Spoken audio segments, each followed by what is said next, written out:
Hello, everyone, and welcome to the Digital Defense Ecosystem Podcast, where we explore the global security landscape and examine Finnish companies who bring solutions to global security problems. My name is Valtteri Vuorisalo, and I'm the Professor of Practice for National Security and Security Policy at Tampere University. Today, we will be looking at climate and energy security and defense. Joining me in the discussion are Research Professor Paula Kivimaa from the Finnish Environment Institute and Mr. Petteri Taalas from the Finnish Meteorological Institute. Paula, welcome to the show. Thanks for inviting me here. Looking forward to our discussion. Me too. Paula, the importance of climate change and the role of energy security have become intertwined in today's society. How do you see this development? Well, there are sort of several factors that relate to it. I think the reason and sort of this increasing recognition that a transition to more towards non-fossil energy sources can benefit both climate change mitigation, but also our energy security. Because currently many states in the world, and especially the European Union, are dependent on imported fossil fuels, sort of global trade and supply chains, even potential risk of kind of misuse by some states of the fossil fuel power they have. So in that sense, kind of moving towards renewable and other non-fossil energy sources makes us less vulnerable to kind of the sort of disruptions or intentional political use of fossil fuels. So that's one aspect. Of course, climate change is also advancing, and that kind of then again brings new security risks to the society at large, but also creates some risks for our energy security. So, for instance, we had this period in France where there's so much drought and water levels were getting lower, which sort of affected the operation of nuclear power plants, for instance. Really? Wow. That brings new types of questions into this whole equation. Is there an area that is underappreciated in your view when we talk about energy security? I mean, it's difficult to say because I think we are already moving from this kind of traditional understanding of energy security in terms of stockpiling fossil fuels and really looking at this broader picture. So the broader picture is not just about fuels, but it's also like it's obviously the operation of electricity systems. It's about availability and supply of the technological components and critical raw materials we're using in energy systems, cybersecurity.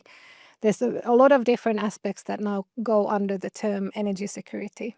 Yeah, because everything's so intertwined. Yeah. What do you think are the strategic implications of all of this? I mean, that's a good question. And I guess it depends on who you are looking towards as an actor, because I think the fossil fuel lobby, for instance, it's still very powerful. Yeah. So even if there might be sort of sense in security terms and in environmental terms to move away from fossil fuels, there are sort of quite powerful interests at play, which might influence then the political decision making, for instance. And also if we think of the European Union, there's a lot of divergence between member states. Well, some have domestic fossil fuels, that's one factor, but also kind of the strategic alliances that different member states might have with sort of third countries differ, and that also kind of makes the whole EU energy policy landscape a little bit more difficult. Yeah, it seems a bit fragmented, if I understand correctly. Does that impact the threat landscape then? I mean, I think to a certain degree, because I think there are, for instance, certain member states, I think like Hungary, for instance. Well, I think Hungary is probably the prime example, which are sort of perhaps not so risk averse when it comes to Russia or when it comes to China. Whereas others are much more kind of aware of the geopolitical risks of the energy transition. But in overall, we're still kind of all impacted because we do have common energy markets in the EU, electricity flows across country borders. So in that sense, even though the energy policy decision making is to a large degree still within member state governments, the decisions in each country might affect other countries. I think I might tell you a nice example because I've been researching the security energy transition interface for the past 6 years. And I did interviews in 4 different countries in 2020. And I spoke to a gas security expert in 2020. And he was based in the United Kingdom. And I was sort of asking about, for instance, what potential risks might Russian state actions cause for energy security in the UK. And he was like, well, we're not part of the EU. We have our own sufficient gas production. It's not going to affect us. Right. And then, of course, what we saw in 2022 when Russia attacked Ukraine, but also the whole European gas market was affected, so was the UK. And then the same person, when I interviewed him again, said, in hindsight, we might have sort of misinterpreted this situation because, of course, gas is traded on the global markets, and hence the UK was also affected. So I think it is kind of, in whatever we're talking about, whether we're talking about fuels or technical components or critical raw materials, because we are operating on global markets, it's quite likely that any kind of disruption then has cascading effects to other countries. Yeah, very true. In his defense, probably everybody miscalculated the situation back then. But you mentioned Ukraine. If we look at the Ukraine now, we see an unfortunate situation where energy targets are being utilized. What do you think are the lessons learned from Ukraine to our discussions? I mean, I haven't followed the Ukraine situation very closely. I've only spoken to a couple of people. But I think one interesting lesson is that electricity systems are surprisingly resilient. That even though the sort of Ukrainian electricity infrastructure has undergone massive attacks, the electricity has still worked in that country. So it kind of shows the human capabilities in that sense. Another lesson which I've heard is really the benefits of decentralized electricity and energy production. So I've heard examples where, for instance, a hospital has been powered by solar panels. When they get hit, it takes 3 to 4 hours and people have fixed it and it's in operation. If you contrast this to an attack on a large-scale power plant, which completely shuts down, it takes much longer to recover the energy production. So I think those are at least the 2 key lessons I've heard. Yeah, that's a great point. Yeah, the resilience point is a great point. Turning back our attention to climate change and the security risks that are associated with that, how would you comment on the need for government, our need to change our governance systems or institutional approaches to climate change? Yeah, I think that's another quite difficult question. But of course, we see that climate change is not just an environmental question. It really has progressed to a point that it affects all parts of the society. So, for instance, if you have drought in some areas globally, you get less food crops. That affects the availability of food and food prices globally. Or you might have a flooding of an important port somewhere in China, which then stops trade of a lot of different commodities globally. So I think this somehow moving from this awareness that climate change really affects all parts of the society to make more coordinated policies. So really that I think, and I think that climate change is not the only example. I think the current geopolitical crisis in combination with climate change shows that we can no longer make policies in silos, when traditionally we might have energy policy in one place, industrial policies in another, transport policy in a third place. And I think that's what makes it complicated, because when we're trying to respond to these really large crises, the interconnectedness of everything becomes very self-evident, and we really need to somehow figure out ways that if we make a decision, for instance, related to transport and logistics, we don't make a decision that's not somehow taking into account both climate change mitigation, but also adaptation and the kind of risks arising. So if, for instance, now if we're planning future transport infrastructure, we should already somehow be prepared for more adverse phenomena or whatever comes with climate change. Yeah. Yeah. So one area that's getting a lot of attention, obviously, is the defense sector, and there's a lot of money being poured now there, and in consequence, the desire is to increase innovation and take advantage of dual-use technologies. How do you see the spillover effect of that to the climate security discussion? Yeah.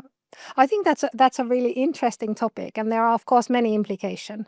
One is perhaps the negative one is that since defense requires now so much more of the funding, some of the funding that has been previously used to advance environmental sustainability or social welfare is now going to defense. But there are a lot of other interesting interlinkages, and the second one is this dual use. That when we are thinking of innovations or new technologies, can we think of technologies that could, for instance, benefit climate change mitigation and defense activities at the same time? I think they could revolve around, like, for instance, in climate change, they use these obviously different types of monitoring systems and long-term forecasting systems. Can we also somehow employ them for defense? And I know that NATO, for example, has for a long time collaborated with climate scientists pertaining to early monitoring systems, because they see climate change also as a security issue. Yeah.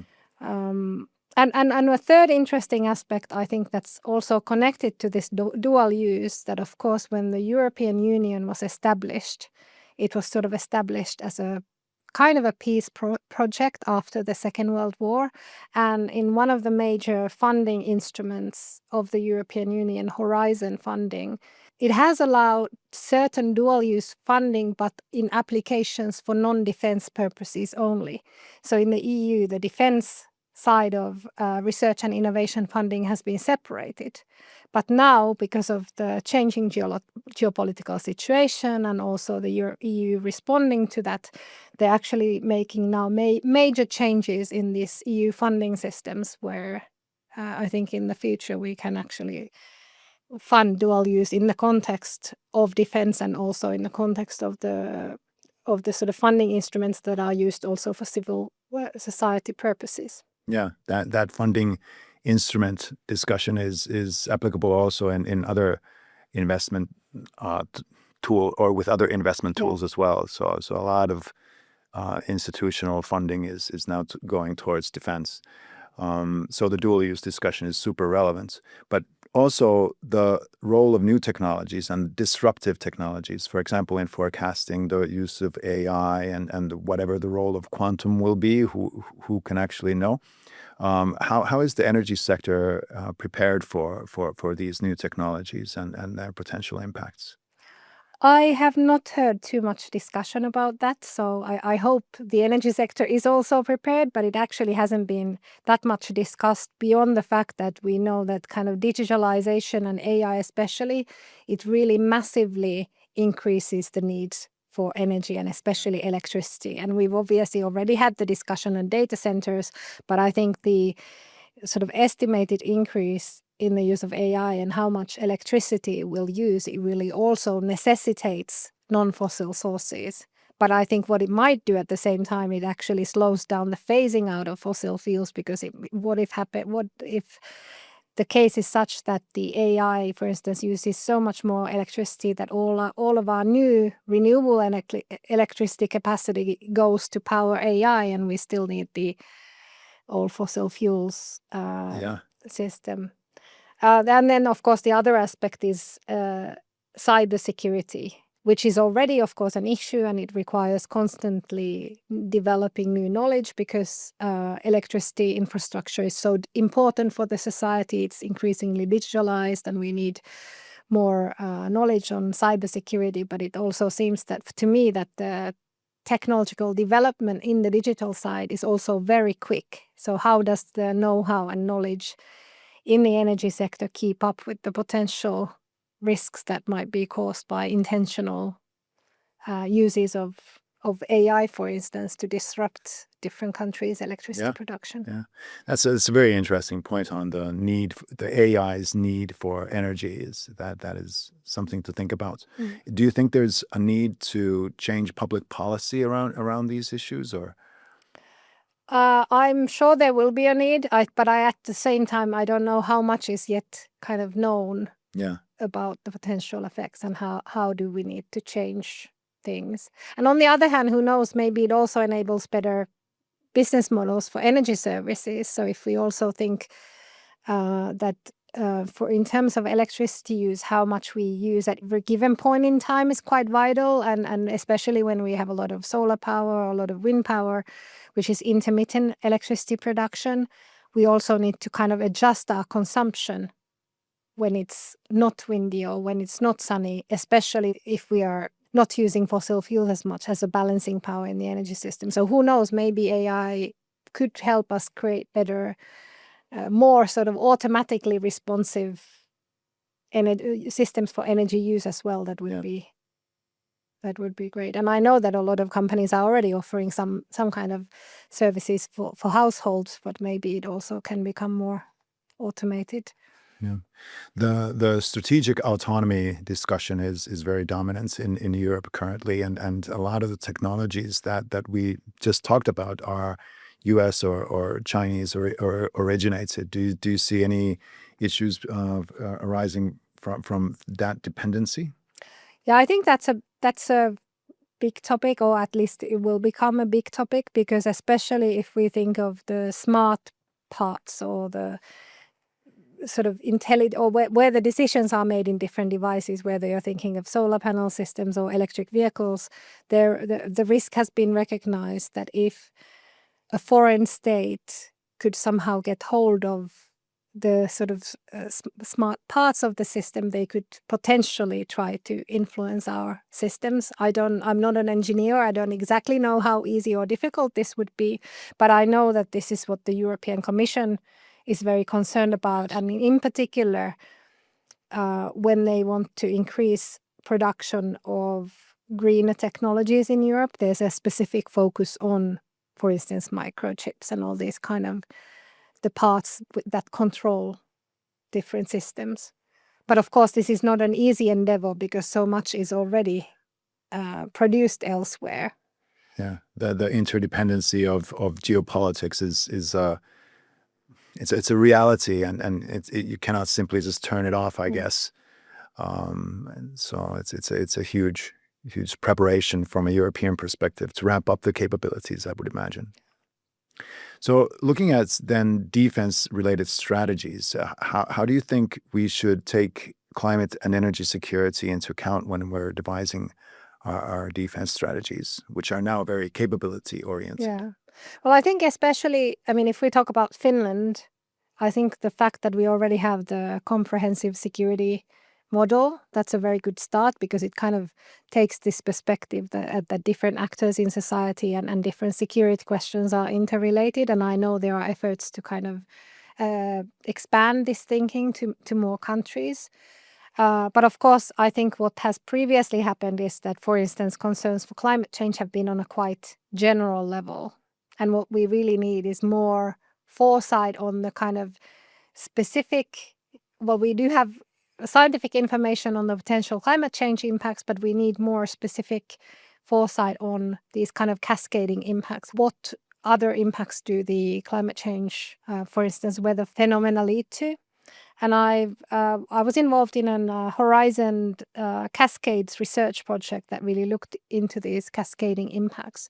And they can happen through trade and supply chains, migration of people, foreign and security policy, for instance. They might even lead to kind of resource wars or wars for food in the worst case when climate change progresses. And I think what we somehow need is having this more detailed information in order to then develop the models for we have probably very efficient defense models if a foreign state attacks to a country, but we also need models related to these direct and indirect impacts of climate change, which is of course a little bit more difficult because the enemy is not necessarily the state, but it's really what's happening.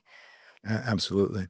So what types of research and development priorities would you highlight then? I don't know. This is a very difficult question to to come up, because I feel like it's really a multidisciplinary challenge. And well, I think that's a great answer. Actually, it highlights, I think, that we're all in it together, and we should really put our best minds to it. I don't think there's any isolated or siloed instance that can be responsible for it.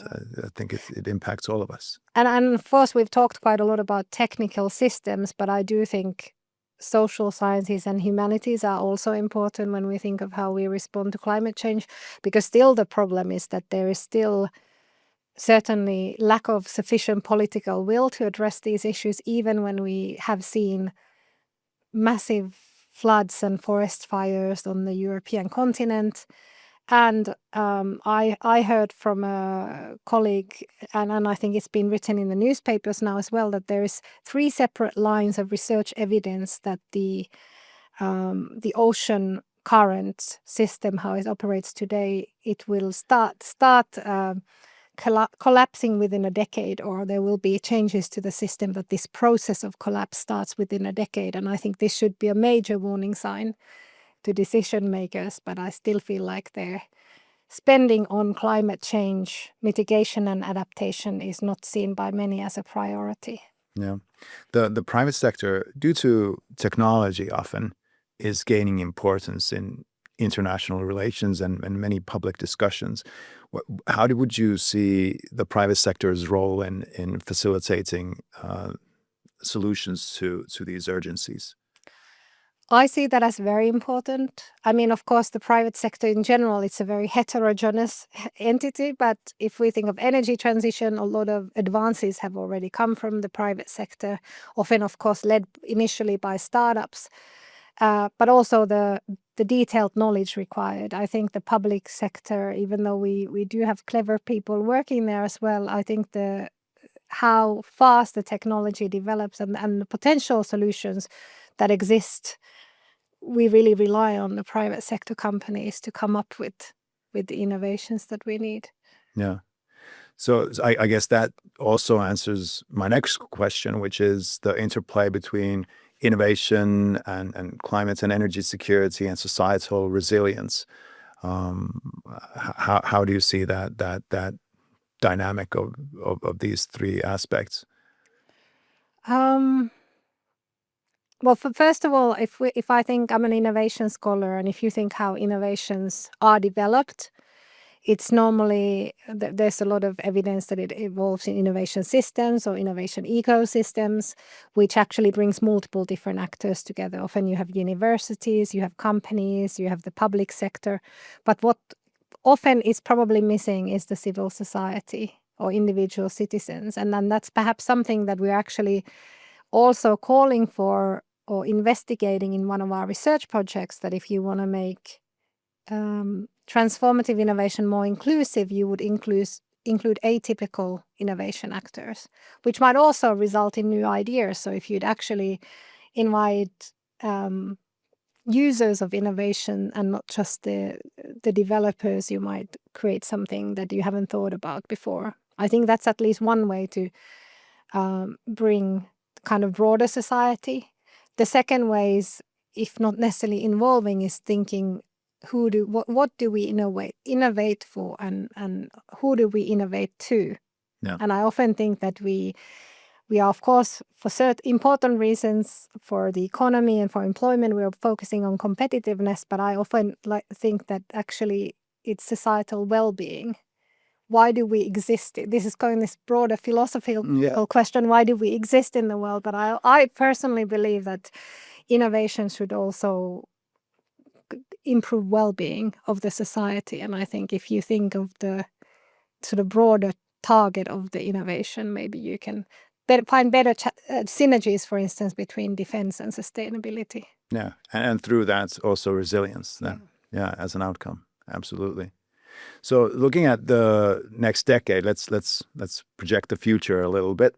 What would you say are the 3 big paradigm shifts that we need to consider from an energy security point of view? I mean, I think we've really covered a lot of these already. I think the first is this development in AI and quantum and how it really changes the technological landscape. Yeah. And quite quickly as well. I think if I look at the past, I really feel like in the last couple of years, the pace of technological advancement has really sped up. The other one, which we talked about a lot already, is climate change. I mean, it's happening. It's not enough that we talk about mitigation anymore. It's about really recognizing climate risks, developing mechanisms to respond to them. And perhaps the third one is the society at large. I mean, we see increasing societal polarization in many countries and more divisive politics, even in the European Union, that has perhaps traditionally not been so polarized. And I really think in terms of resilience towards both geopolitical and climate risks, we would need a unified Europe and a unified society. And I think the biggest question for me is, do we manage to create a shift back towards more compassion and togetherness instead of this quite increasing political drifts that we're seeing? Agreed. Paula, this concludes our time together. It's been an awesome discussion. Thank you very much. Thank you. It has been a pleasure, and it also raised new thoughts Excellent. for me. So. Excellent.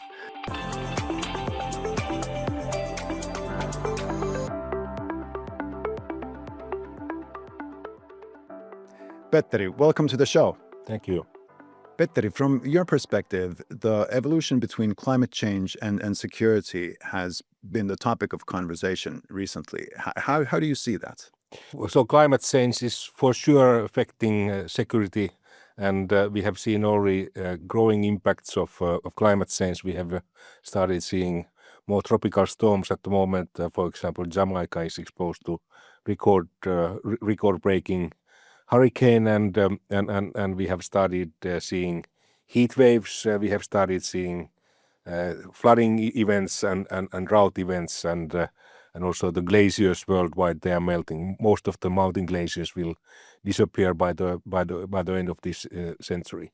So some of these events they are happening in a slow manner, decade by decade, but some of them are already here, and because of climate change, we are more vulnerable than we used to be before, and also these kind of defense and security issues are related also to refugee challenges that are related to climate change.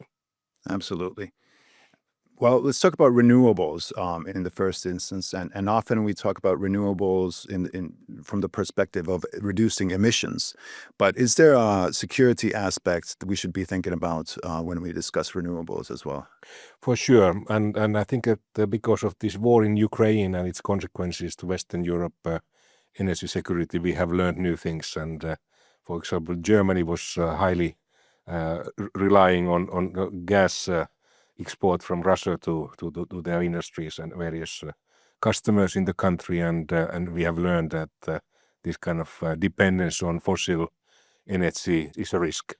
And once we go to renewables, solar, wind, and hydro, we have much more localized energy production systems, and we are not so much dependent on these kind of fossil risks that we have been facing with Russia, especially recently. And of course, we saw such risks related to Arabic countries in the past, and for example, USA was very much dependent on the import of fossil energy from the Arabic countries, which is no more the case. But again, once we are less dependent on fossil energy, it's a security matter.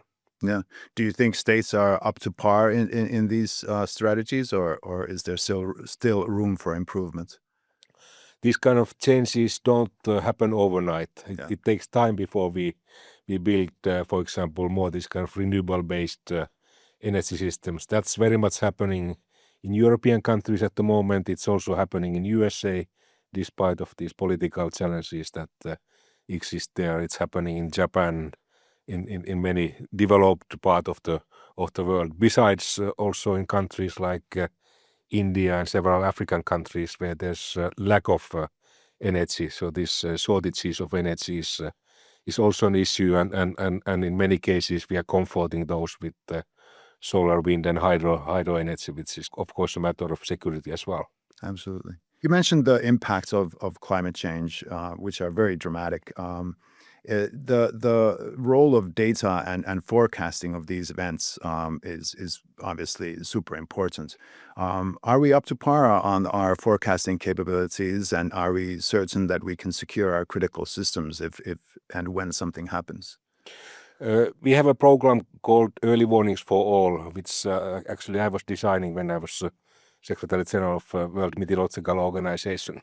And we know that about 100 countries don't have proper early warning services in place, which means that when hurricane, typhoon, or cyclone, or severe drought, or heat wave, or severe flooding event is hitting those countries, there are more casualties and also more economic losses. So there's a need to improve these services. And even the developed countries, USA, Germany, Spain, during recent years have been exposed to disasters which could have been better forecasted, and there could have been better action once the forecast is issued. So we need to improve this situation. And luckily we have now new means to be better in that respect. We can use artificial intelligence to improve our forecast models, and we are very much going towards impact-based forecasting. We are not only forecasting the meteorological parameters, temperature, precipitation, wind, but we are forecasting what kind of impact there will be on various sectors of societies, and that's very much the fashion in Finland type of countries, but also in the most advanced meteorological services worldwide. This impact analysis is super fascinating. I would imagine that this has a relevance for strategic planners in defense as well when they evaluate crises. That's true, and many Met services, including mine in Finland, we are so-called dual-use players. So we are providing lots of services for various civilian sectors and businesses, but we are also providing services for defense. And again, these impact-based forecasts, they are very important also for the defense sector. Once you have certain operations and once you predict what the counterpart is preparing, these kind of impact-based forecasts are highly important. And we can also nowadays, we have learned new things from this war in Ukraine, how to use satellites, and also this transmission of radio signal is also one of the issues which is critical. And at Finnish Meteorological Institute, we have been concentrating on new type of services, and we have active dialogue going on with national defense and also somehow with NATO, and there's clearly an opportunity to improve the set of services. But this is something where we have to interact with the customer, with the user of the data, to learn what is critical for them, and we are just in the process to do such work. Yeah. So if you look at a crisis from a population's perspective, if there's a war going on, that is obviously a catastrophe. But then if you add the impacts of climate change on top of that, that is a double catastrophe. So the climate change effects they emphasize the crisis in a way. Is there a certain hotspot in the world from your perspective where these two dynamics are combined? So my institution is Finnish Meteorological Institute, has been assisting Ukrainian meteorological services to improve their performance, and we started already 10 years ago, and we started a big project in January 22, just 1 month before the Russian attack, and we have continued this work, and of course this Ukraine as a country is exposed to this violation of Russia, and also the civilian population. But besides that, we are also having weather extremes there. We have heat waves, we have flooding problems, we have seen drought and so forth. So in Ukraine we have these dual challenges. These weather extremes still exist, and besides that, we have this stress caused by the war. And we have also learned from their side what is happening in Ukraine is also useful for us to learn how to behave if something similar would happen here. Yeah, it has an impact on military training, obviously, I would imagine. Sure, and we have learned also new things concerning what kind of forecasts and services are needed for drones and missiles and unmanned aircraft and so forth, artillery and so forth. So it's nowadays a dual issue so we are also learning from Ukrainians besides helping them to improve their performance. Absolutely. So we started off the discussion with renewables, and a question related to renewable technology is obviously our dependence on China and other countries as well. Do you see that geopolitical challenge, or how do you see that geopolitical challenge? Of course, this geopolitical situation is very unfortunate at the moment. We have gone from this earlier decades win-win situation to lose-lose situation, and it's really a pity that there's not a common agreement between USA and China, especially how to proceed and this kind of growing aggression, at least at the talk level, is harmful for the global businesses and also harmful for the citizens of both USA and China. And of course, what's happening now in Russia is clearly harmful for the citizens of Russia. This is not serving the interest of the citizens. So we have gone from this kind of rational world to this kind of confrontation world, which is very, very unfortunate. And as part of that, we are also having these commercial and market related issues, how dependent we are on certain technologies, for example. At the moment, for example, solar and wind technology is very much provided by Chinese companies, and they have also become market leaders of batteries and electric vehicles. And of course, it's of interest of China to keep that position and instead of using it as a weapon. But of course, we have to be aware of this dependence, which is not always straightforward. But I visited China some weeks ago, and I learned that they are very eager to promote this role to be market leader in solar, wind, and electric vehicle technologies, and there's for sure no interest from their side to harm this position that they are already having. But there nevertheless is a lot of discussion in our society. It started with the mobile phone networks, and now it's in energy technologies as well. So it's very unfortunate. That's right, and of course we in Europe we are highly dependent on Chinese technology, and we are also highly dependent on US technologies, and there's very much a tone in Europe that we have to be aware of this, and we have to create certain expertise inside Europe, so not to be so dependent on both Chinese and US technologies. Yeah. Speaking of technologies, something that's or an area where Finland especially has gained a good position is satellite technologies, and these have a huge impact on meteorological services as well. How do you see the Finnish satellite developments and the technologies that they provide? First of all, I would like to say that the satellites are highly critical for the weather service business, and because of satellites, we have seen a dramatic improvement of the accuracy of our forecast. So without the satellite observations, we would be in a much poorer situation. And of course, these satellites, they are also dual use. We can use them for serving the security of the citizens when it comes to weather events, but they can be also used for monitoring military targets, and also for military operations. You may need certain services, and our satellites are also helpful in that sense. And at Finnish Meteorological Institute, we are also one of the players, and actually we are the biggest player in our country in this field, and the satellite data receiving, processing, and creation of various products for various users and customers. That's our everyday business. It's a very interesting business because there's a lot of data flows now accessible through satellite technologies, and with the help of artificial intelligence, for example, I would imagine that exploiting this data has provided very beneficial results. That's very true. So there are various sectors in society where satellites can be used, and of course the civilian use is highly critical. We can monitor forest fires, we can monitor the weather parameters.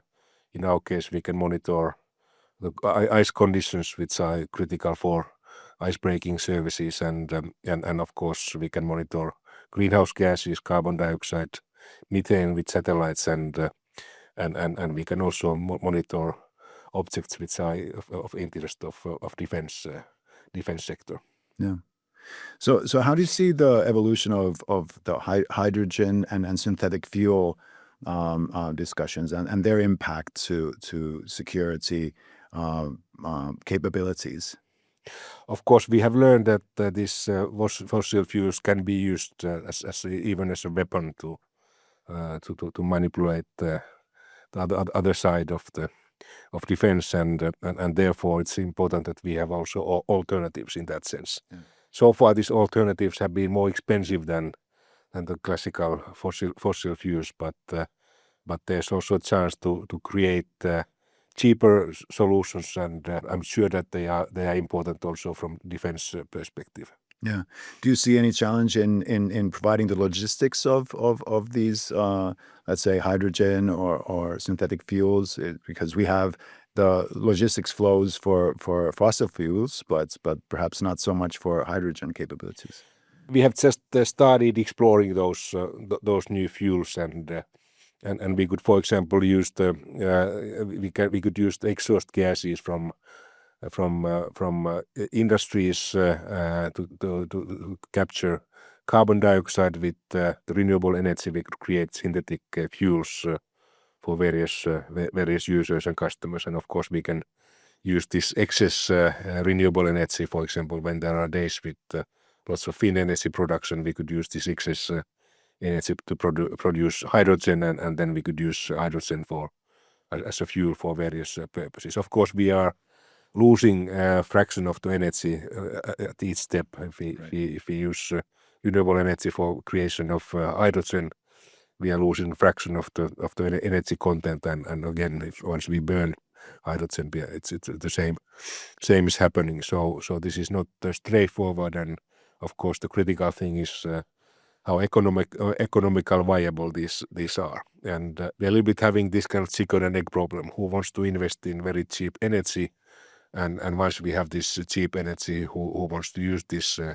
hydrogen and so forth. But in the optimal case, we would create some sort of system where we have businesses which are using this hydrogen and these renewable fuels for making profit. Yeah. Well, speaking of investments, and there's a lot of talk in society about how should we invest the 1.5% of the 5% of the NATO investment that we need to do.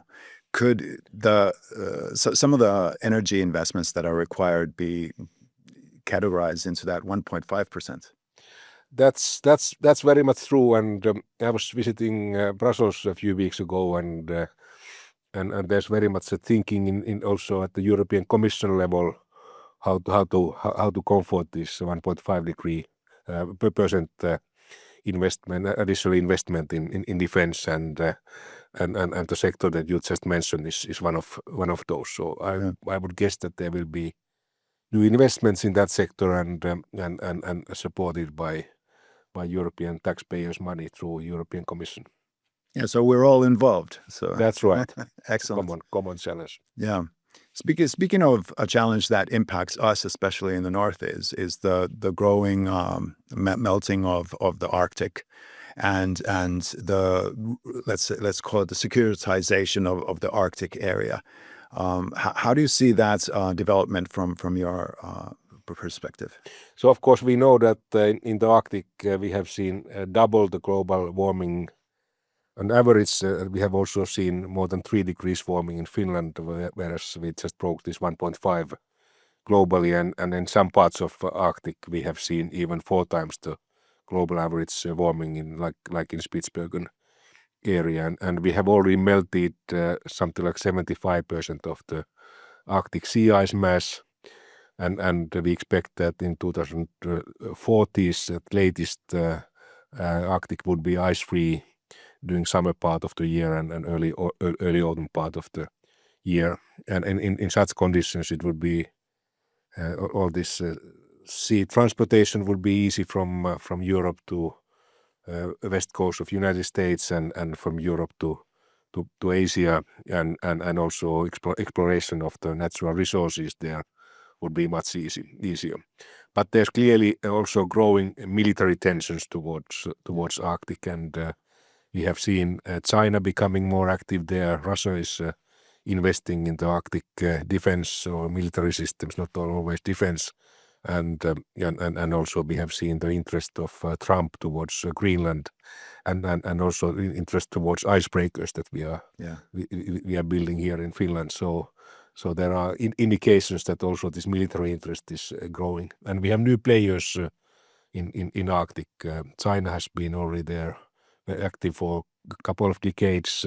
Now India has become interested in Arctic. We just had visitors from Arab Emirates who are interested in building a research station to the Arctic and so forth. So it's clear that Arctic is becoming some sort of hotspot, and in the best case it would be a hotspot of peaceful cooperation, which used to be the spirit of Arctic Council in the past, but at the moment the tone is unfortunately also more military than before. Yeah. So many things are happening at the same time from an environment and climate security and technology point of view. If you had to name one thing from let's say a policy or a technology that would have the biggest impact to climate security in 5 years, what would that be? What would you say it was? Of course, in general, we have started acting against climate change, which is very positive thing. We are no more heading towards 5 degrees warming, which used to be the message from an IPCC report 10 years ago. At the moment, we are heading towards 2.5 to 3 degrees warming, and I haven't lost the hope that we could still reach the upper limit of Paris Agreement, 2 degrees. And what has been a surprise is that how quickly we have started implementation of these climate-friendly technologies in many sectors, and how much various big companies and businesses are interested in being part of the solution instead of being the troublemaker in this scene. So I'm slightly optimistic that we could still limit the warming to 2 degrees, but 1.5 may be a lost target, to be honest. And of course, we have learned also new things, how the vegetation is affecting climate change. We thought that vegetation would solve a fraction of the problem, but at the moment it seems that that's not the case. Actually, last year we saw a peak in carbon dioxide increase, and that was very much coming from the fact that the Amazonian rainforests have started burning, and there was a very big emission coming from that area. So these are some of these surprises. There are both positive surprises that we have started acting and we have started building these climate-friendly energy solutions, transport solutions, and solutions in various sectors also in our everyday diet. But the negative news is that the vegetation is not acting as we thought before. Petteri, this has been a great discussion, but unfortunately our time is up. Huge thank you for joining. You're welcome. And thank you to the listener/viewer as well. This has been the Digital Defense Ecosystem Podcast, where we explore the global security landscape and examine Finnish companies who bring solutions to global security problems. Please join us again.